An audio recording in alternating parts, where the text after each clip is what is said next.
what's up YouTube? This is Dan the Fix-It Man. Got another quick video here for you. I'm going to show you how to change your rear brakes on a 2005 Toyota Corolla. And as you can see, these are drum brakes, and the first thing you want to do after lifting the vehicle and supporting it is make sure that your parking brake is off. So of course you're going to want to block the tires and make sure it's in gear or in park so that it's not going to roll off of the jack stands. And what we're going to do to pull this drum off, which is this outer part here, sometimes those are stuck on there really good. They end up kind of with a little bit of rust or corrosion. They'll almost bond themselves to the hub here, and so you sometimes have a hard time taking those off. So this one actually has a couple of threaded holes in the face of the drum. I don't know if you can see that right there. And what you can do is get two bolts that are, these are M8 by 1.25, and those will thread in there just like a little puller. And what you do is just put those in and tighten them, and the face of the bolt will push on the face of that hub and pry it off. And this one wasn't stuck too hard, but I wanted to show you how to do that in case you do need to. This one has started going metal to metal over here on this front shoe, and we've got some pretty good grooves in the drum, so we're going to be replacing those. You may be able to turn that, but in this case we are going to just change those out. On the shoes there are several springs that hold those into place, and the first two are these hold down springs that they actually hold the shoe to the backing plate. And there's this little tool which makes it easier to take those off. If you look closely, there's a little flat end on this little stud that comes through the back of the backing plate and through a hole in the shoe and through a little slot in the spring. And the idea is that you're just pushing on that and turning it a quarter turn. So you just push on that and turn that a quarter turn, and it will pop right off with the little washer and the spring. Same thing on this side. And just push and turn that.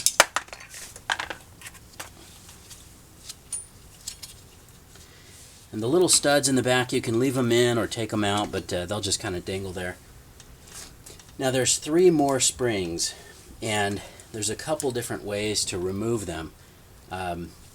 You know, I've got this tool that you may have seen in some of my other videos. It's a threaded rod that goes into this little end piece that has a little groove or a slot, so that when you tighten it down, it clamps down onto the spring.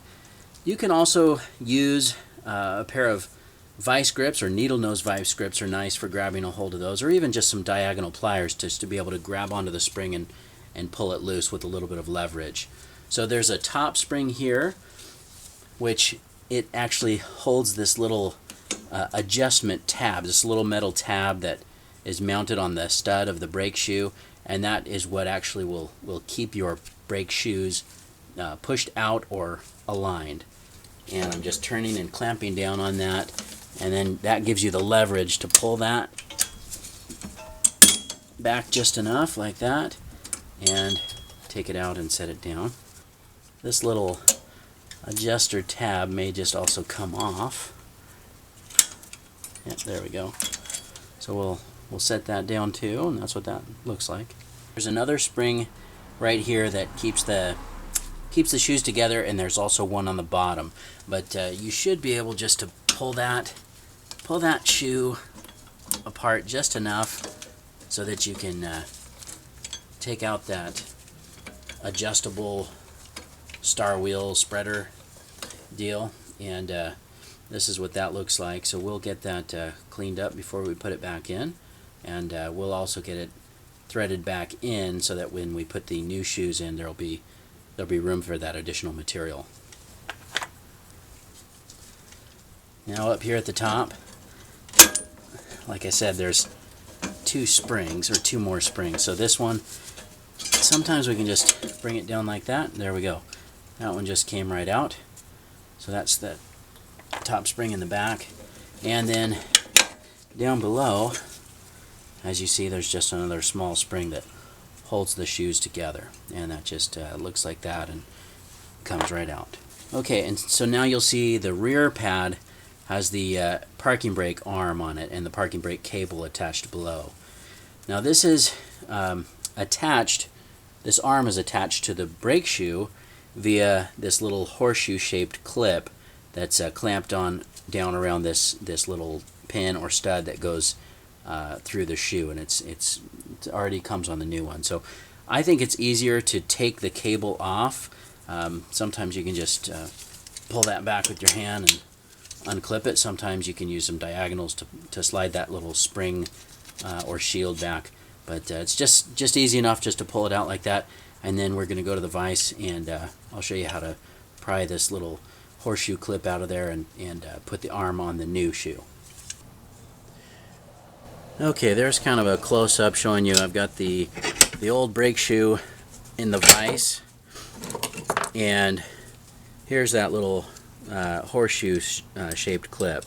And really, I don't know if there's a special tool to remove these, but I've found the best luck just by tapping that with a screwdriver right in the middle, just a few times, just enough to get it to open up.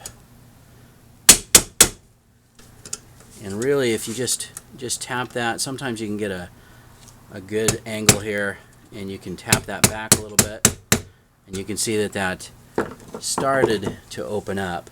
So we're just going to tap that just a few more times, just enough to get it to where you've got a little gap or an opening in the back. And sometimes it helps to switch screwdrivers. Here's a smaller screwdriver in the back there, and I hope you can see this, but this is just enough to get a screwdriver in there and pry that clip the rest of the way out. Now, you don't want to pry it too hard, or it'll fly across your garage floor and you'll lose it. So just kind of hold on to that, and there's that clip. So we've got the old one out. You can see what that looks like. Now this arm will just lift off, and you want to make sure that you have the same orientation. So when we put the new brake shoe in here, just want to make sure that we have that pointed the same way. And these shoes did come with the studs already in. Sometimes they'll ship them to you, and you have to pound these studs in. So we'll take out the old shoe and put in the new one. Just be careful when if you are using a vise that you don't clamp down on the new brake material, the brake pad material, shoe material. I just like to get that cranked down on that little metal end. And so we'll put that arm right back down, and putting it back in is fairly simple once you get it started. Okay, once you get it on there, the best success I've had is with a pair of diagonal pliers, because it seems to grip onto those little edges of this clip, and then you just squeeze that down till the ends touch. And then I just like to make sure that it still moves freely, which it does. And I'm just going to hammer that clip flat, and that's what we want. This is ready to go back in. Now we're ready to put this cable back on this arm, and again, sometimes you can do it with your hand. We're just pulling this shield back just enough to hook into there, like that.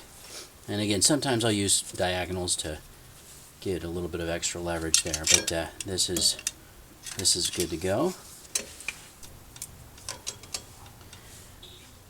Okay, so I've pulled the camera out a little bit to make sure you can see this, but once I've got that cable back in place, which is fairly simple, and this is ready to go back in. Sometimes it's a little bit easier to go ahead and just put on one of those hold down springs. It kind of helps keep things in place, so it'll at least hold this one side while we attach a couple springs. And that's just a matter of lining up that slot and the washer with the little flat area on that little rod or stud that goes through there, and that's fairly easy to do. Now I'm going to put the bottom spring on, which hooks onto that hole there and that hole there, and at least that's a starting point. So we can kind of, what I'm doing is wedging that around the little the base where that sits, and this is the spring for the to hold the shoes together, and it goes in through the back of this hole here, and it comes around through that top area. And my shoe's a little high. There we go.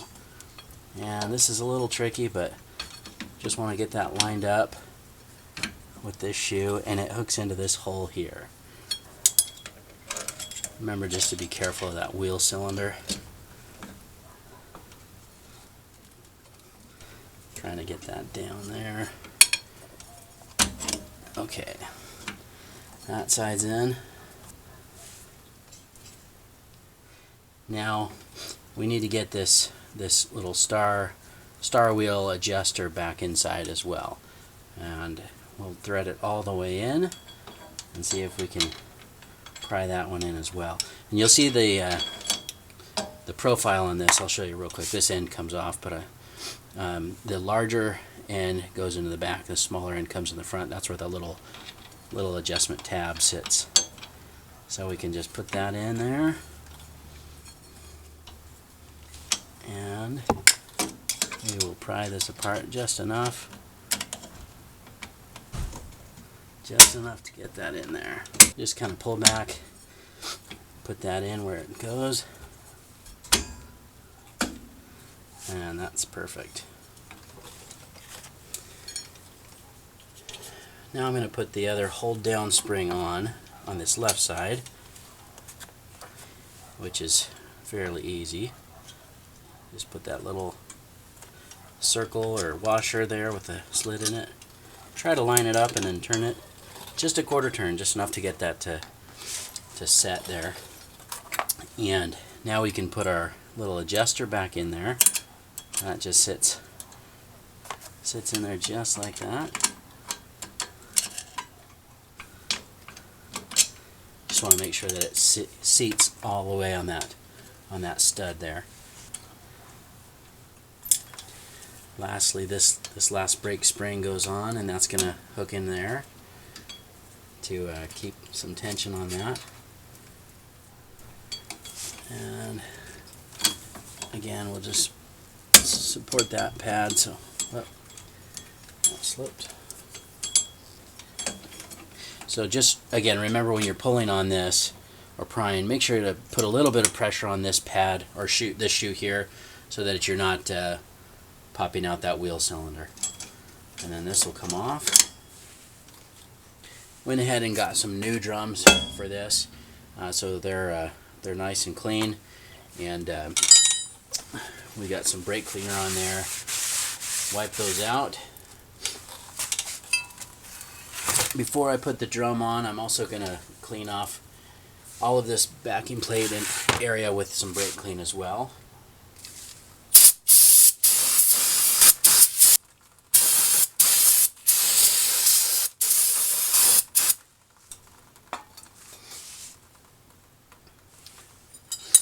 Now this brake star wheel, now it's turned all the way in.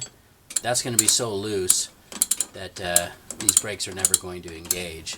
So we're going to have to spin that out enough to engage the brakes and hit the drum. So I'm going to just pull it out just a little bit before I put the new drum on. Let's try that. Okay. Now with the drum back on, if you come around to the back here, I'll show you. Okay, if you can see on the back here, there's this little rubber plug, and you just pull that out. That allows you to put a brake adjustment tool or a wide flat blade screwdriver in there, and allows you to hit that star wheel and click that just like that. So you can adjust your brakes from the back. Just keep tightening that from the back, just a couple clicks at a time. Make sure your drum is all the way on, and you can just turn that star wheel just a few clicks at a time, and there, see, now I can feel that's starting to engage, starting to get tight. The adjustment that I've always used is you actually want to put the tire back on, and by spinning the entire wheel with one hand, it should stop after 2 full revolutions. If it keeps going, I would tighten it up a little bit more. If you can't spin it more than 2 revolutions, then you've gone too tight and you need to back it off a little bit. But that's pretty much everything. Thanks so much for watching, and good luck.